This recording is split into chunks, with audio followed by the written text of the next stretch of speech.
اینترنت، اینجا رفتی توی گوگل بنویس What is my IP address.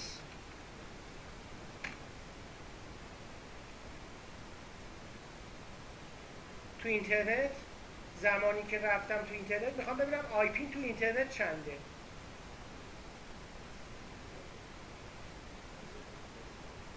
حالا دیگه نت حالا مثل اینکه سرعتش کمه، چند لحظه صبر کن. البته تو صفحه خود گوگل باید مستقیم میزدم اینو، اینجوری راحت تر جواب بوده. البته خود گوگل بالا بیاره این کارو میکنی.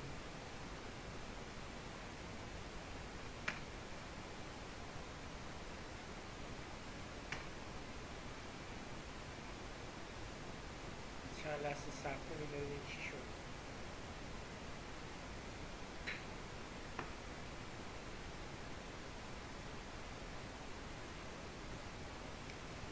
عجیبه اینترنت کجا رفته؟ مرورگران. آها بالاخره آی پی من چنده تو اینترنت؟ این آی پی چیه؟ کلاس A پابلیکه. یعنی چه اتفاقی افتاده؟ یعنی ما نت شدیم از داخل شبکه رفتیم به اینترنت، ترجمه آدرس های پرایویت داخل شبکه و تبدیل اونها به آی پی های پابلیک، عملیاتی است به نام نت. چرا نت باید انجام شه؟ چون با آی پی پرایویت داخل شبکه شما به بیرون نمیتونی بری. آی پی پرایویت من قبلا گفتم تو کلاس، این آی پی ها قابلیت دسترسی به بیرون رو ندارن، اما چی هست؟ آی پی های رایگانی هستند.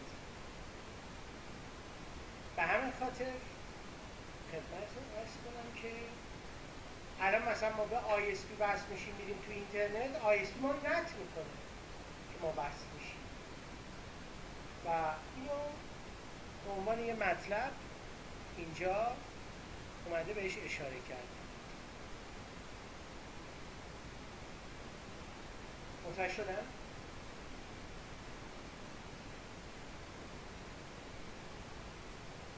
خب این تعریف نت. حالا قسمت بعدی آشنایی و تعریف اصطلاح مهم شبکه، فایروال. ببینیم فایروال چی هست.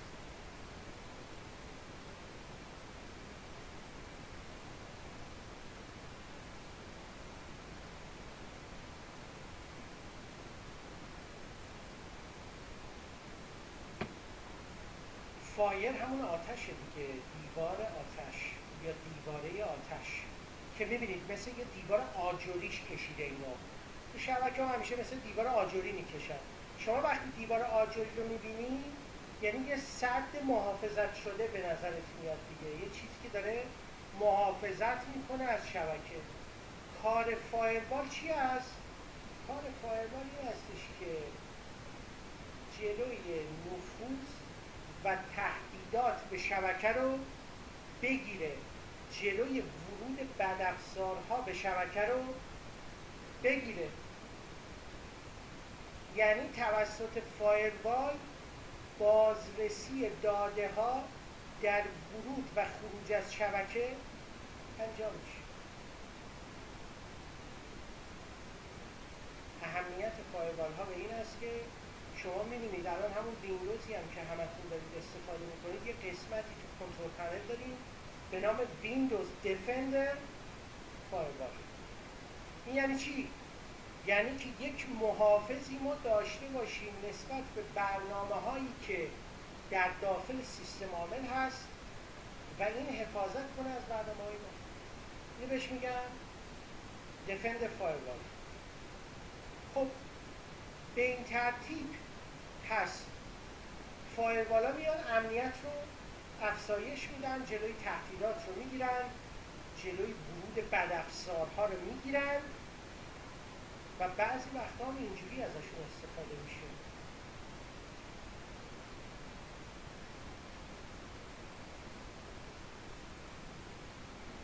اینجا دو تا فایروال قرار گرفته، میبینید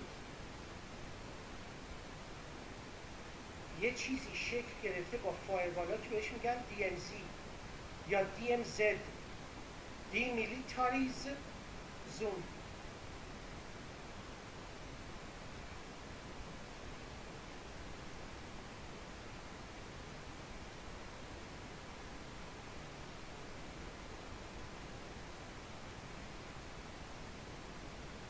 دیمیلیتاریز زون.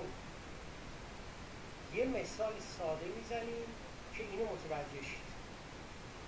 من الان تو خونه نشستم میخوام یه کالایی رو از سایت دیجی کالا خرید کنم.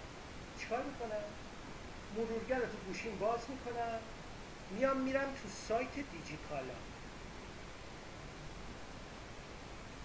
شرکت دیجی کالا خدماتی که ارائه میده از قبیل فروش محصولات مختلف از طریق چی ارائه میده؟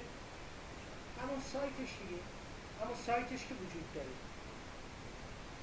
اما شرکت دیجی کالا تعداد زیادی کارمند و ساختمون هم تو احسان‌آباد تهران داره. شما وقتی از اینترنت میای خریدتو میکنی، رو وب سرور یا وبسایت دیجی کالا خریدتو انجام میدی، خریدت هم که تموم شد برمیگردی میری. اما خب یه سری کارمند تو شرکت نشستن، یه سری برنامه نویس نشستن، دارن چیکار میکنن؟ روی این سرور کار میکنن که وبسایتشون دچار مشکل شاهرگ حیاتیشونه دیگه. خب این با تکنیکی تو شبکه اجرا میشه به نام DMZ. یعنی میان اون وبسایت رو بین دو تا فایروال قرار میدن که اگر احیانا یه نفوذگری از بیرون اومد، اول این فایروال جلوشو بگیره. اگه این نتونست وارد DMZ شد، یه فایروال هم دیواره دوم باشه که احیانا این هکر به راحتی نتونه وارد شبکه دیجی کالا بشه و شبکه دیجی کالا رو مورد نفوذ. ایجاد DMZ یا منطقه نیمه امن، دیمیلیتاریز نیمه امن معنی میده، بین ناامن که اینترنته و امن اتفاق میفته، بین اینا رو بهش میگن نیمه امن، یعنی بین ناامن و امن. چرا این کارو میکنن؟ به خاطر اینکه خب خدمات میخوان ارائه کنن، اما نمیخوان با ارائه خدمات تهدیدات هم متوجه اینها بشه. میان با دو تا فایروال یه چیزی به نام DMZ درست میکنن. و حالا من مثال زدم اینو به خاطر اینکه براتون ملموس باشه. لزوما من نگفتم که دیجی کالا الان DMZه، اما خب مسلما یه همچین کاری با یه سری حالا تمهیدات امنیتی بیشتر اجرا میکنه، چون این تو دوره‌های امنیت هم گفته میشه و پیاده‌سازی داره. یعنی به شما میگن که آقا به عنوان یه مهندس امنیت یه زمانی اگر مشغول به کار بشید، میگن آقا یک DMZ با این مشخصات برای این شبکه در جهت جلوگیری از تهدیدات پیاده سازی کنید که موضوع مهمی هست. متوجه شدن؟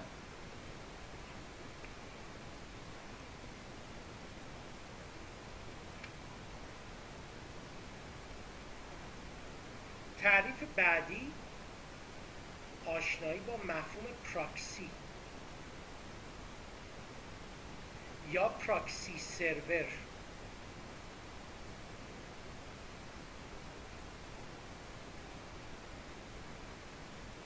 در یک شبکه هر کی میخواد به اینترنت وصل بشه معمولاً به صورت عمومی مستقیما به اینترنت وصل میشه. حالا یه جایی هست مثل سازمان‌های بزرگ که تو ایران هم این رایجه، مثلا یه سازمان، شما یه سازمان دولتی میری استخدام میشی، موقعی که میخوای به اینترنت وصل شی رو مرورگر شما تنظیمات پراکسی انجام دادن. یعنی چی؟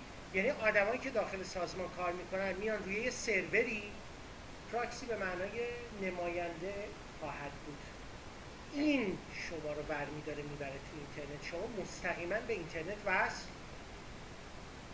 همون مفهوم فیلتر شکن هم که به نام پراکسی خیلی ها میشناسن همینه دیگه، شباهت زیادی با همین مفهوم داره. چون شما وقتی فیلتر شکن استفاده میکنید، فیلتر شکن کارش اینه که شما رو ببره به یه سروری خارج از خاک ایران، اون بشه